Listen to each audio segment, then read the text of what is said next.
Welcome to the Listener's Guide. I'm Steve.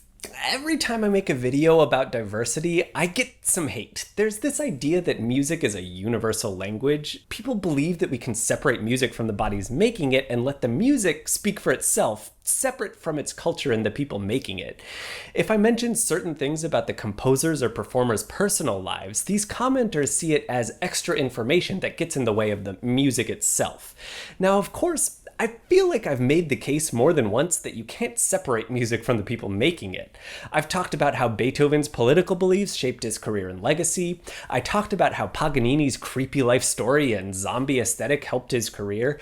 I also made a video arguing that to understand Benjamin Britten's music, you need to know that he was a gay man in 20th century England, and especially know about the romantic partner he wrote for.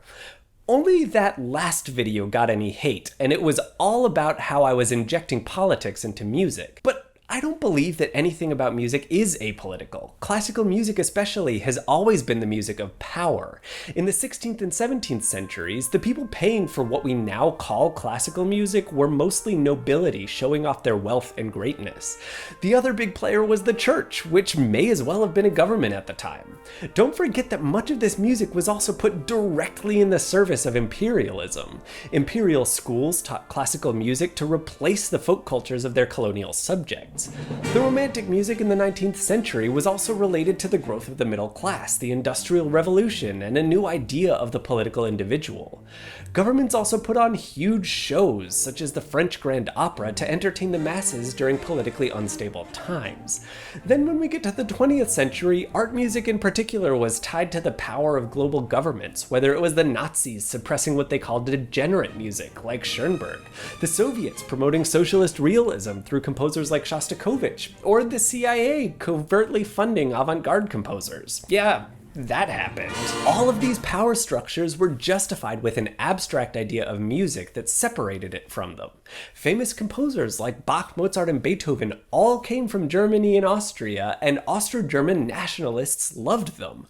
But these nationalists talked about the composers in universal terms, as if any enlightened soul would love the music. They didn't talk about how it was specifically written for their own local audiences. It was this value system that actually forms the foundation of my field of musicology. The man who started the field, Guido Adler, unapologetically used the language of eugenics to describe the musicologist's role in the world. He thought that our job was to find the best music from around the world and throughout history to discover universal musical truths. It's probably not random chance that those universal truths ended up coming almost entirely from the Austro-German tradition of the 19th century, since that's where the first musicologists came from. Adler thought that musicologists should actively promote this universal music among composition students the way one would selectively breed plants, essentially saying this music is in and this music is out. With all this history, it's not really surprising that classical music currently has a diversity problem. We've turned it to a monoculture. Women have been allowed in orchestras around the world for only a couple of decades. People of color still have little representation. While LGBT performers are not exactly unusual, LGBT stories don't really get told, even when some of the most famous historical musicians were themselves members of the community. We hear music by old, dead white men more than 90% of the time, and that's being generous. One study found that women make up less than 2% of all composers at our concerts, and among living composers, they're still less than 15%. And there are people who actively want to keep classical music white, male, and elite. In a recent article, Zach Faraday talks about how some white supremacist groups have started using classical music to argue for their cause. He also talks about our uncomfortable relationship with avowed Nazi musicians like the famed conductor Herbert von Karajan, and by uncomfortable, I really mean that people uncritically celebrate him, and those who know of his Nazi membership are often quick to dismiss it as a necessary part of having a public career in Nazi Germany. And it's not just white supremacists or the historic association association with German nationalism that causes us problems.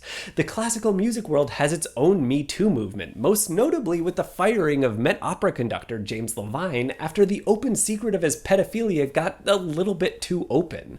A few famous male conductors have also come forward over the last few years saying really sexist things about women conductors, and there really aren't that many women conductors to speak of at that. Then there's someone like Sekou Kane Mason, the teenager who performed at the royal wedding.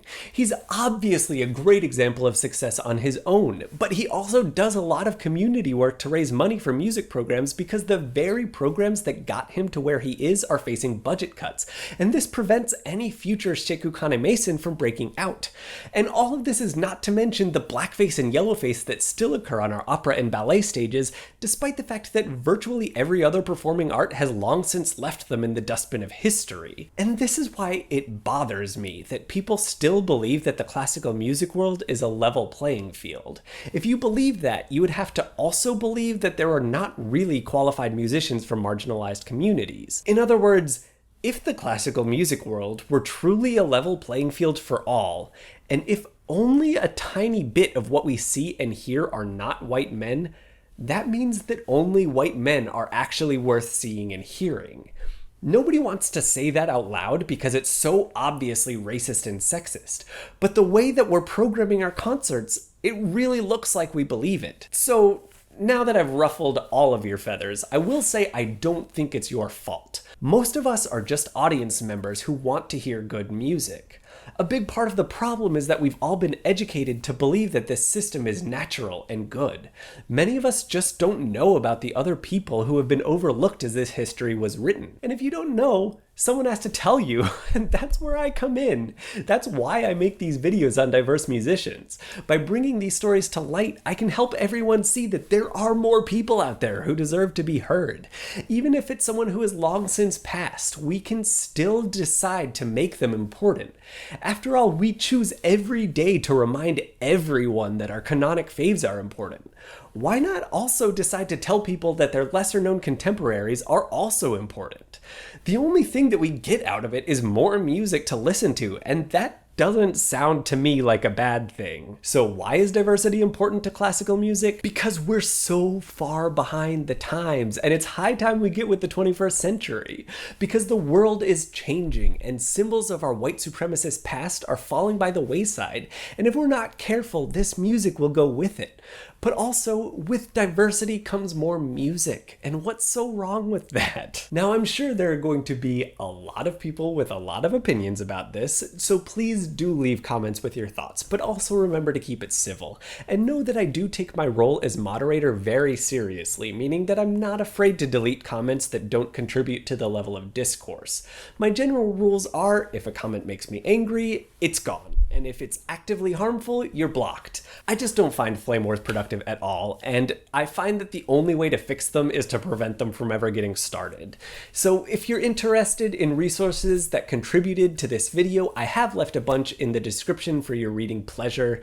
Other than that, thank you for watching this episode of The Listener's Guide. It's been a while since I made a video because the first year of PhD is always a tough one, but I'm glad to be back. And the next video will be a full update for the channel, so just stay tuned for that. But until then, I hope you all have a lovely summer, and I can't wait to be making more content again. See ya, everybody.